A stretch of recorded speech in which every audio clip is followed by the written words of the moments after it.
Hello friends, आपका स्वागत है सिविलियन क्लासेस में। तो प्यारे बच्चों, आज हम बात करेंगे जियोटेक्निकल इंजीनियरिंग के बारे में। तो प्यारे बच्चों, जियोटेक्निकल इंजीनियरिंग में हम लोग पढ़े थे compaction and soil stabilisation. Compaction के बारे में हमने सारा कुछ बता चुका था। आज हम पढ़ेंगे सॉइल स्टेबलाइजेशन। सॉइल स्टेबलाइजेशन में भी पिछले क्लास में हमने बताया था प्यारे बच्चों कि सॉइल स्टेबलाइजेशन होता क्या है, है ना। सॉइल स्टेबलाइजेशन की क्या नेसेसिटी है उसके बारे में भी हम लोग चर्चा किए थे। आज हम देखेंगे प्यारे बच्चों मेथड ऑफ सॉइल स्टेबलाइजेशन। प्यारे बच्चों, सॉइल स्टेबलाइजेशन का मतलब होता है कि सॉइल को मजबूत करना, है ना। सॉइल को इतना मजबूत कर देना कि ताकि उस पर कोई स्ट्रक्चर आराम से बनाया जा सके और वो स्ट्रक्चर स्टेबल रहे, है ना। तो प्यारे बच्चों, मेथड में सबसे पहला हम बात करेंगे मैकेनिकल स्टेबलाइजेशन। मैकेनिकल स्टेबलाइजेशन क्या है प्यारे बच्चों, उसके बारे में हम लोग थोड़ा देखते हैं, है ना। मान लीजिए प्यारे बच्चों, ये हमारा फील्ड है, यहाँ पे हमको घर बनाना और ये जो मिट्टी है यहाँ पे कमजोर है, तो हमको क्या करना होगा, इस मिट्टी को मजबूत करना होगा। मिट्टी को मजबूत करना ही क्या कहलाता है, सॉइल स्टेबलाइजेशन कहलाता है। तो मैकेनिकल स्टेबलाइजेशन में क्या करते हैं ना, मैकेनिकल स्टेबलाइजेशन में क्या करते हैं, कॉम्पैक्ट कर देते हैं। मान लीजिए यहाँ पे ये जो फील्ड है ना वो क्या है, कमजोर है।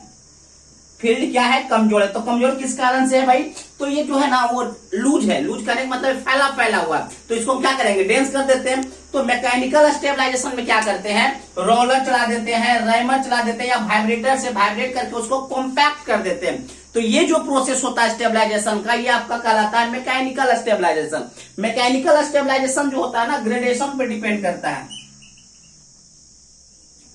ग्रेडेशन कहने का मतलब है कि सॉइल को कॉम्पैक्ट करना, डेंस करना और सॉइल पार्टिकल को तोड़कर छोटे छोटे टुकड़ों में क्या कर देना, आपस में एकदम मतलब क्या करना, डेंस कर देना, एकदम कॉम्पैक्ट कर देना, ठीक है ना। तो ठीक है, तो चलिए पहले बच्चों हम लोग देखते हैं मैकेनिकल स्टेबलाइजेशन। पहले समझ लीजिए मैकेनिकल स्टेबलाइजेशन।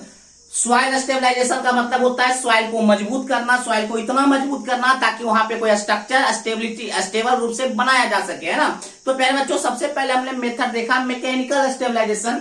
मैकेनिकल स्टेबलाइजेशन में हमने क्या बोला प्यारे बच्चों, अगर फील्ड हमारा कमजोर है, अगर यहाँ पे हमको घर बनाना है, तो सॉइल को स्टेबल करने के लिए क्या करते हैं, वहां पे रोलर चला देते हैं, ताकि रोलर चला देते हैं या वाइब्रेटर चला देते हैं, ताकि क्या हो सके, सॉइल जो है ना पूरी तरीके से कॉम्पैक्ट हो सके, डेंस हो सके और उसकी बेयरिंग कैपेसिटी को हम बढ़ा सके। और जैसे ही बेयरिंग कैपेसिटी सॉइल का बढ़ जाएगा तो उसके ऊपर से हम कोई स्ट्रक्चर बना लेंगे, है ना। तो देखिए प्यारे बच्चों, हमने क्या लिखा, mechanical stabilisation is the process of improving the properties of soil by changing gradation. हमने क्या बोला, मैकेनिकल स्टेबलाइजेशन जो है ना, सॉइल को इंप्रूव करने का, सॉइल के प्रॉपर्टीज को इंप्रूव करने का एक ऐसा प्रोसेस, मतलब प्रोसेस है ना।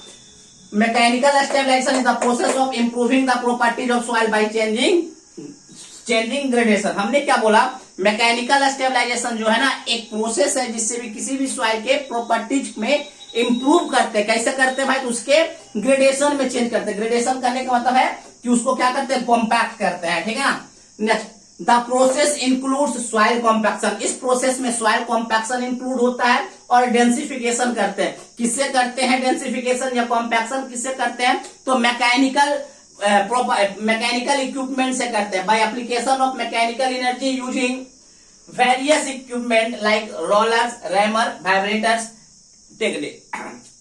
ठीक है प्यारे बच्चों, फिर से समझिए हमने क्या बोला मैकेनिकल स्टेबलाइजेशन में। हमने बोला मैकेनिकल स्टेबलाइजेशन एक ऐसा प्रोसेस है जिससे हम सॉइल के प्रॉपर्टीज में इंप्रूव करते हैं। सॉइल के प्रॉपर्टीज में इंप्रूव करते हैं क्या करके, उसके ग्रेडेशन में चेंज। ग्रेडेशन करने मतलब उसको चूर चूर के उसको महीन कर देते हैं, ये होता है ग्रेडेशन, है ना। तो इसके चेंज मतलब ग्रेडेशन में चेंज करके, ठीक है ना। फिर हमने बोला कि इस प्रोसेस में, मैकेनिकल स्टेबलाइजेशन के प्रोसेस में इंक्लूड क्या होता है, क्या करते हैं भाई, तो कॉम्पैक्शन करते हैं, डेंसिफिकेशन करते हैं। किसके मदद से करते हैं भाई, तो बहुत सारे मैकेनिकल इक्विपमेंट के मदद से मैकेनिकल एनर्जी प्रोवाइड करते हैं। और वो जो मैकेनिकल इक्विपमेंट होता है वो आपका होता है रोलर्स, रैमर्स, वाइब्रेटर्स, etc। बात समझ में आ गया होगा प्यारे बच्चों। चलिए, तो ये हमारा था मैकेनिकल स्टेबलाइजेशन। अब हम दूसरे स्टेबलाइजेशन की तरफ चलेंगे जिसका नाम क्या है, लाइम स्टेबलाइजेशन। देखिए प्यारे बच्चों, लाइम स्टेबलाइजेशन को आसानी से समझिएगा। लाइम स्टेबलाइजेशन, देखिए प्यारे बच्चों, मान लीजिए प्यारे बच्चों ये हमारा फील्ड है, ये हमारा फील्ड है और फील्ड कैसा है, मिट्टी यहाँ पे कैसा है, कमजोर है। मिट्टी कैसा है प्यारे बच्चों, कमजोर है। अब इस कमजोर मिट्टी को हम क्या करेंगे, मजबूत बनाना चाहेंगे, तो इसमें क्या करते हैं ना, हम इसमें क्या करते हैं, हम इसमें क्या डाल देते हैं, लाइम। और कौन सा लाइम डालते हैं प्यारे बच्चों, तो क्विकलाइम। क्या करते हैं, क्विकलाइम डालते हैं। कहां पे, अब मिट्टी यहाँ पे कैसा है, वेट, वेट माने भींगा हुआ मिट्टी है। फील्ड में कौन सा मिट्टी है, भींगा हुआ मिट्टी है। तो देखिए प्यारे बच्चों, वेट सॉइल में हमने क्विकलाइम डाला, और ये क्विकलाइम क्या करता है, एटमॉस्फेयर से वाटर को एब्जॉर्ब करता है। सबसे पहले देखिए, सबसे पहले देखिए, हम फिर से बोल रहे हैं, सबसे पहले क्या करते हैं, वेट सॉइल में क्या डालते हैं, क्विकलाइम। वेट सॉइल में क्विकलाइम डालते हैं। तो ये क्विकलाइम क्या करता है ना, एटमॉस्फेयर में, आपको पता होगा हवा में भी मॉइस्चर होता है, पानी का मात्रा होता है।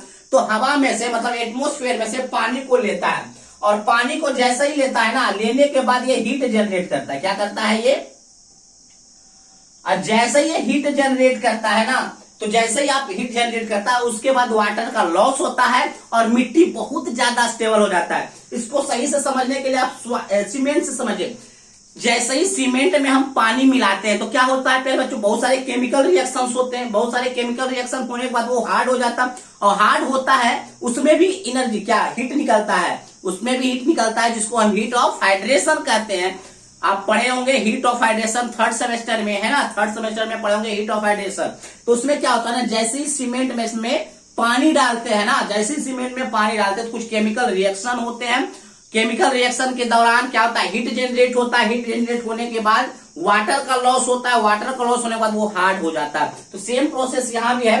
वेट सॉइल में क्विकलाइम को डाले, वेट सॉइल में, वेट माने भींगे हुए सॉइल में क्विकलाइम डाले, और एक क्विकलाइम क्या करता है ना, एटमॉस्फेयर में से नमी को लेता है, मतलब वाटर को ले लेता है। वाटर को जैसे लेता है ना, तो हीट जनरेट होता है। क्या होता है, हीट जनरेट होता है। जैसे हीट जनरेट होता है तो हीट जनरेशन के दौरान ही वाटर का क्या होता है, लॉस होता है, और सॉइल कैसा बन जाता है, स्टेबल बन जाता है। पूरे का पूरा सॉइल स्टेबल बन जाता है। यही आपका कहलाता है लाइम स्टेबलाइजेशन। बात समझ में आया। फिर से प्यारे बच्चों, लाइम स्टेबलाइजेशन में हम क्या करते हैं, वेट सॉइल में क्विकलाइम डालते हैं। क्विकलाइम क्या करता है, एटमॉस्फेयर से मॉइस्चर को लेता है, और मॉइस्चर को जैसे ही लेता है कुछ रिएक्शन होता है मिट्टी और लाइम में, ठीक है ना। और उस रिएक्शन के दौरान हीट जनरेट होता है। हीट जनरेट होने के बाद क्या होता है, वाटर का लॉस होता है। वाटर का लॉस होता है। वाटर कौन सा वाटर, वेट सॉइल में जो वाटर है उसमें लॉस होता है, और सॉइल बहुत ही ज्यादा स्टेबल बन जाता है, ठीक है ना। तो चलिए प्यारे बच्चों, हम यहाँ पे पढ़ते हैं, क्या लिखे हमने। देखिए प्यारे बच्चों, लाइम स्टेबलाइजेशन में हमने लिखा है, lime is an economical way of soil stabilisation. Lime क्या है, सॉइल स्टेबलाइजेशन करने का सबसे इकोनॉमिकल वे है, मतलब बहुत ही सस्ता पड़ता है। अगर आप किसी भी सॉइल को लाइम के मदद से सॉइल स्टेबलाइजेशन करते हैं तो ये सस्ता पड़ता है, और इफेक्टिव भी होता है, मतलब अच्छे से सॉइल को स्टेबलाइज भी किया जाता है। एक चीज याद रखिएगा प्यारे बच्चों, लाइम स्टेबलाइजेशन जो है ना, जनरली ब्लैक कॉटन सॉइल में किया जाता है। ब्लैक कॉटन सॉइल का होता है बहुत ही अनस्टेबल सॉइल होता है, वहां पे कोई किसी भी तरह का स्ट्रक्चर नहीं बना सकते। ब्लैक कॉटन सॉइल सिर्फ खेती करने के काम में आता है। अगर आपको कृषि करना है तो कृषि करने के लिए सबसे बेस्ट सॉइल होता है ब्लैक कॉटन सॉइल। लेकिन ब्लैक कॉटन सॉइल घर बनाने के, अगर हम बात करें घर बनाने के परिप्रेक्ष्य में बात करें तो बहुत ही घटिया सॉइल होता है। क्यों, क्योंकि ब्लैक कॉटन सॉइल जो होता है बेयरिंग कैपेसिटी उसका बहुत ही कमजोर होता है, और जिस सॉइल का बेयरिंग कैपेसिटी मतलब लोड सहने का क्षमता कम हो तो उस मिट्टी पे आप घर नहीं बना सकते। तो अगर आपका फील्ड जो है, आपका जो जमीन है वहां पे ब्लैक कॉटन सॉइल है, तो वहां पे आप लाइम स्टेबलाइजेशन कर सकते हैं। तो चलिए प्यारे बच्चों, सबसे पहले हमने पढ़ा कि सर लाइम जो है मोस्ट इकोनॉमिकल वे है सॉइल स्टेबलाइजेशन का। It is mainly used in black cotton soil. Lime stabilisation का मेनली हम यूज करते हैं ब्लैक कॉटन सॉइल में, जो कि विच आर हाईली अनस्टेबल। हमने अभी बताया कि ब्लैक कॉटन सॉइल होता है ना, बहुत ही हाईली अनस्टेबल होता है, उसका बेयरिंग कैपेसिटी बहुत ही कम होता है, ठीक है ना। अब देखिए यहाँ पे जो हमने बताया प्रोसेस, वो प्रोसेस हम यहाँ पे बताएंगे। When quicklime is mixed with weight soil, जब आप क्विकलाइम को वेट सॉइल के साथ मिक्स करते हैं, then immediately takes up water from surrounding, तो वो सराउंडिंग से वाटर को लेता है फॉर मेक हाइड्रेटेड, और वो हाइड्रेट हो जाता है। क्या हो जाता है, हाइड्रेट हो जाता है, हाइड्रेटेड लाइम बन जाता है। क्विकलाइम से क्या बन जाता है, हाइड्रेटेड लाइम बन जाता है। एंड जनरेट हीट, और क्या करता है, हीट को जनरेट करता है, which causes of loss of water.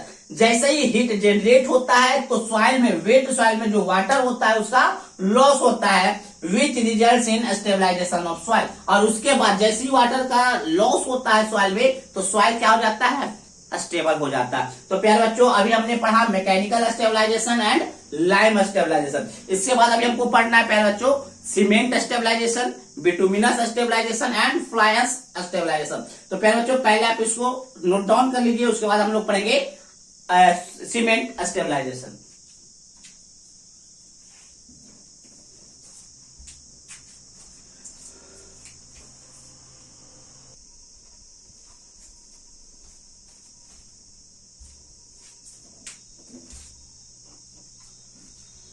तो प्यारे बच्चों हम बात करेंगे सीमेंट स्टेबलाइजेशन के बारे में। किसके बारे में, सीमेंट की मदद से क्या करेंगे, सॉइल को स्टेबल करेंगे।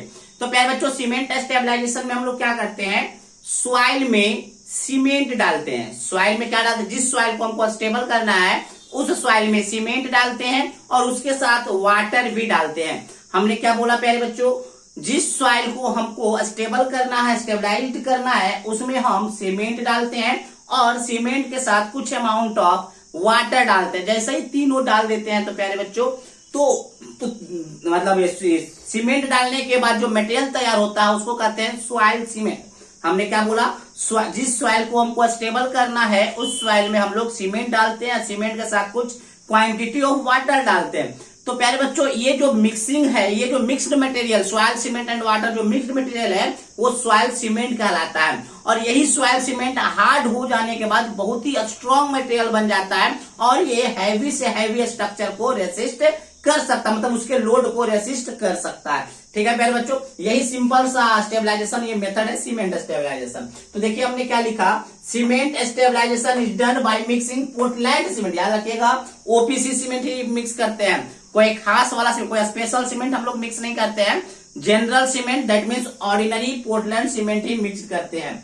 Cement stabilization is done by mixing Portland cement in soil mass. क्या करते हैं, सॉइल मास में पोर्टलैंड सीमेंट को मिक्स करते हैं with water and compacting the mix to attain a strong material.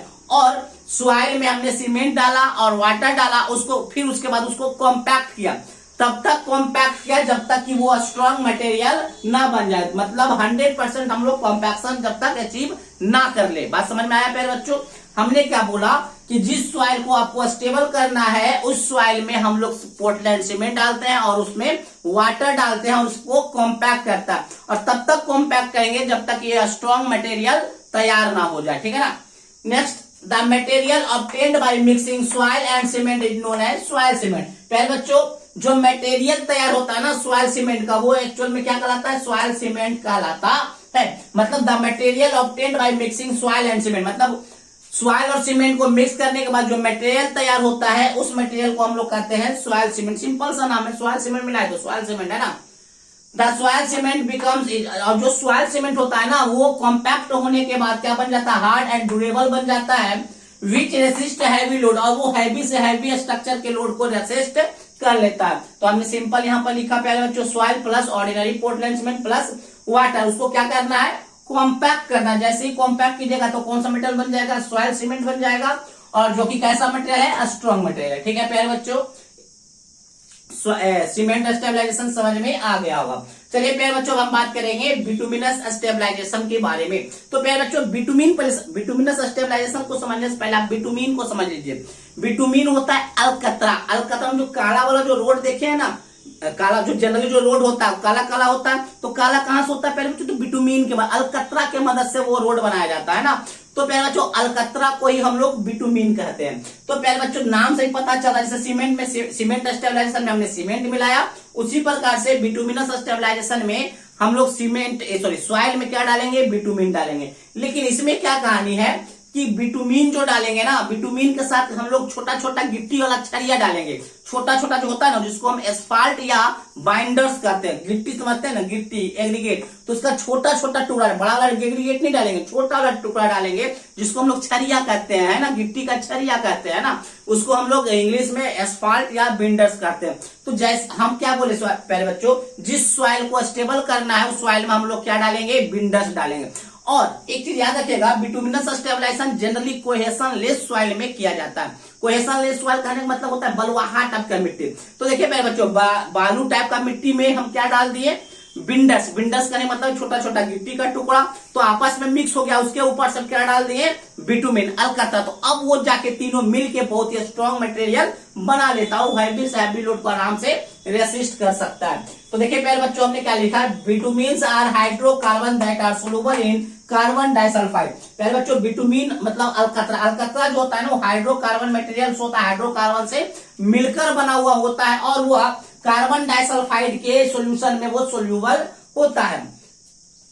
Bitumen stabilization is generally done with asphalt और binder. हमने अभी बोला बिटुमिन का जब भी स्टेबलाइजेशन मतलब सॉइल का स्टेबलाइजेशन अगर हम बिटुमिन की मदद से कर रहे हैं तो उसमें एस्फाल्ट या बिंडर मतलब गिट्टी का छोटा छोटा टुकड़ा हम अवश्य करके डालेंगे।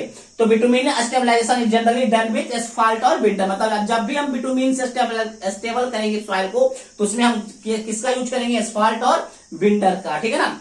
इन कोहेशनलेस सॉइल, यहाँ पे लगा लीजिए in cohesionless soil, in cohesionless soil asphalt bind the soil particle together.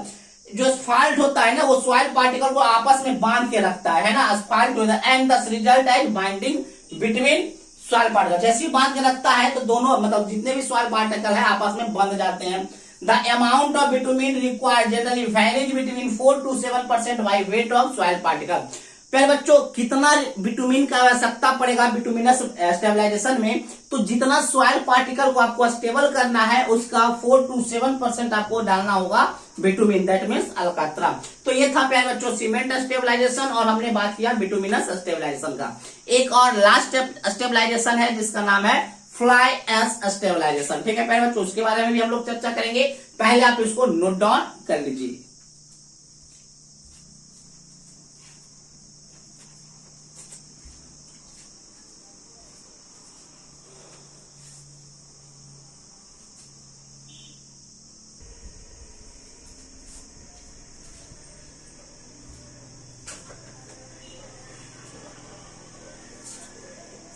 तो प्यारे बच्चों हम लोग देखेंगे लास्ट स्टेबलाइजेशन जिसका नाम है फ्लाई एश स्टेबलाइजेशन। तो फ्लाई एश जो है ना वो बाय प्रोडक्ट है इलेक्ट्रिक जनरेशन प्लांट्स में। अगर कोई इलेक्ट्रिक जनरेशन प्लांट्स है तो वहां पे बाय प्रोडक्ट है कि फ्लाई एश का बनना ही बनना है।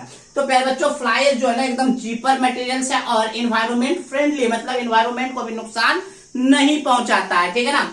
तो इन्वायरमेंट फ्रेंडली है and easily available in market है, मतलब फ्लाई एश जो होता है सस्ता भी होता है, इन्वायरमेंट के साथ फ्रेंडली भी है, मतलब इन्वायरमेंट को कोई भी तरह का नुकसान नहीं पहुंचाता है और मार्केट में इजीली अवेलेबल है। पहले बच्चों फ्लाई एश के पास जो होता है ना थोड़ा सा सीमेंटियस प्रॉपर्टी, मतलब जो सीमेंट का जो प्रॉपर्टी है ना थोड़ा बहुत आपको फ्लाई एश में भी प्रॉपर्टी सीमेंट वाला ही होता है। फ्लाई एश को जब भी जैसे ही हम ऐड करते हैं किसमें, सॉइल मास में, फ्लाई एश को जैसे ही हम सॉइल मास में ऐड करते हैं, बट याद रखिएगा फ्लाई एश को जब भी हम सॉइल मास में ऐड करेंगे तो एक्टिवेटर के मदद से, मतलब एक्टिवेटर भी ऐड करेंगे। एक्टिवेटर कहने का मतलब है सोडियम बेस्ड सॉल्यूशन, ऐसा सॉल्यूशन जिसमें सोडियम का मात्रा हो। जैसे ही हम फ्लाई एश को सॉइल में डालेंगे एक्टिवेटर के साथ तो ये क्या करता है ना केमिकली रिएक्ट करता है और बहुत ही स्टेबल मटेरियल को बना देता है, सॉइल को बहुत ही स्टेबल बना देता है। तो देखिए पहला जो हमने क्या लिखा है, fly ash is by product of electric generation plant. Electric generation plants में बाय प्रोडक्ट इसको बनना ही बनना है। दीज आर चीपर, बहुत ही सस्ता होता है, इन्वायरमेंट फ्रेंडली होता है और इजीली अवेलेबल इन मार्केट होता है। किसका बात कर रहे हैं, फ्लाई एश का, है ना। फ्लाई एश मतलब it has little cementitious property. Fly ash के पास प्यारे बच्चों सीमेंटियस प्रॉपर्टी थोड़ा बहुत होता है, मतलब सॉइल को बांधने का क्षमता इसमें भी होगा। If fly ash is add in soil, अगर फ्लाई एश को सॉइल में ऐड किया जाता है विथ एक्टिवेटर, एक्टिवेटर का मतलब है sodium based solution, it can react chemically and improve the strength of soft soil. तो क्या होता है ना fly ash and soil mass के साथ केमिकली रिएक्शन होता है और एक स्ट्रॉन्ग और बहुत ही सॉफ्ट सॉइल को स्ट्रेंथ प्रदान कर देता है, मतलब सॉफ्ट सॉइल को मजबूत कर देता है। तो ये था प्यारे बच्चों method of stabilization. Method of stabilization में हम लोग पढ़े मैकेनिकल स्टेबलाइजेशन पढ़े, फिर हमने लाइम स्टेबलाइजेशन पढ़ा, फिर हमने सॉइल सीमेंट स्टेबलाइजेशन पढ़ा, फिर हमने बिटुमिनस स्टेबलाइजेशन पढ़ा और लास्टली हम लोग फ्लाई एश स्टेबलाइजेशन पढ़ा। तो प्यारे बच्चों ये जो आपका यूनिट था ना ये पूरी तरीके से समाप्त हो गया है। बस एक बचा हुआ है क्या, सीवीआर टेस्ट। क्या बचा हुआ है, सीवीआर टेस्ट। तो प्यारे बच्चों सीवीआर टेस्ट जो है ना ये जो टॉपिक है हम लोग 5th सेमेस्टर में भी पढ़ते हैं। 5th सेमेस्टर हाईवे इंजीनियरिंग में पढ़ते हैं, जब हमको सॉइल का क्या करना पड़ता है, टेस्टिंग करना पड़ता। तो 5th सेमेस्टर का ही वीडियो, अगला वीडियो आप में ऐड कर दिया जाता है ना। तो जैसे 5th सेमेस्टर का वीडियो जिसमें सीबीआर टेस्ट होगा वो आपको पढ़ लेना है, ठीक है ना। थोड़ा बहुत आगे वाला जो होगा ना, जैसे मान लीजिए 30 मिनट का वीडियो होगा, तो हो सकता है 2-3 मिनट कुछ एक्स्ट्रा बात होगा, उसके बाद आप देख लीजिएगा। मतलब जो वीडियो हम अगला डालेंगे उसमें सिर्फ आपको सीबीआर टेस्ट देख लेना है। तो प्यारे बच्चों, कॉम्पैक्शन एंड सॉइल स्टेबलाइजेशन जो टॉपिक है वो पूरी तरीके से समाप्त कर दिया गया है। सिर्फ सीबीआर टेस्ट बचा हुआ, वो सीबीआर टेस्ट का भी आपको वीडियो ऐड कर दिया जाएगा, जो कि 5th सेमेस्टर में हमने पढ़ाया था, ठीक है प्यारे बच्चों। तो चलिए आज ये टॉपिक कौन सा, कॉम्पैक्शन एंड सॉइल स्टेबलाइजेशन पूरी तरीके से समाप्त होता है। Thank you. अगले क्लास में हम लोग नए यूनिट के साथ आएंगे, ठीक है ना।